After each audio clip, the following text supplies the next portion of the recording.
father in my life, just my mom, who worked really hard and had her struggles. And me and my brother were pretty rough kids. So I was addicted to drugs for probably a good 20 years or more, extremely addicted to drugs, alcohol, partying, women. I hit a rock bottom in my 30s. Something profound was happening to me throughout years of drug addiction. I'd go to jail and I would study the Bible and I would talk with other people that were Christians. And I went to a service once just to get out of my cell. And at that service, the pastor was asking people to come up and give themselves to Christ. And I thought that was crazy. I'm not going to do that. And then I watched people go up, grown men go up that were tough guys that I was surrounded with, and we were coming back crying and in tears. And I'm only 18 years old, right? The guy sat next to me that dragged me to go to this service says, "Hey man, go on up there, go on up there." So I said, "Okay, I will."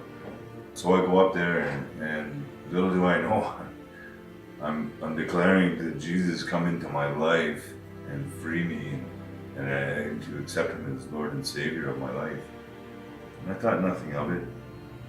But I felt that from that day on, there was always this presence. God was always there. Like, I accepted him unknowingly, but like he was there working away, picking away at me slowly and slowly.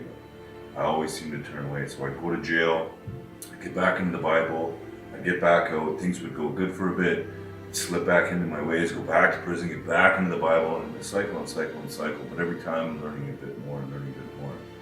And then at the same time, every time I turned away, it would get tougher and tougher, deeper and darker.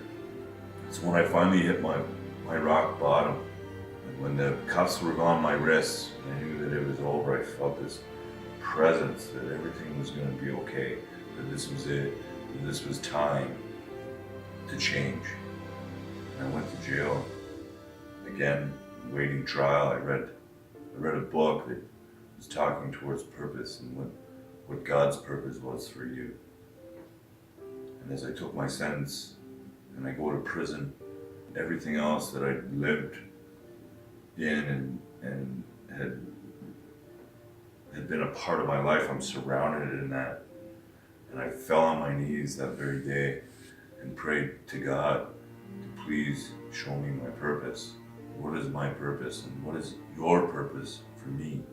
And I asked him to please rid this addiction, as it had no place in his vessel, in his temple. It had no place in my life. It would prevent me from moving forward. Something profound happened to me in that cell that day.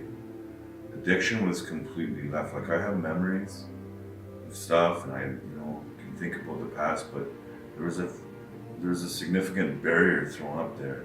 I didn't crave, I wasn't addicted to drugs anymore. And it's for purpose. He showed me every day a new book, every day a new chapel, a new discussion, more in the Bible. I'm learning more and more and more. He teaches me that I am free. The things I did were wrong, but he doesn't care about the things I did that were wrong. He cares about me. He's okay with me. I'm a child of God. I am free. To this day, he still walks with me. To this day, he walks with me and coaches me how to be more like him, how I can love like he does. I'm proof that no matter how deep you can go, God's hand can reach you. He will always pull you back.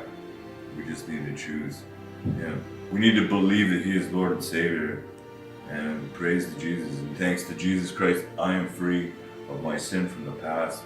And I'm born anew. And praise be to God.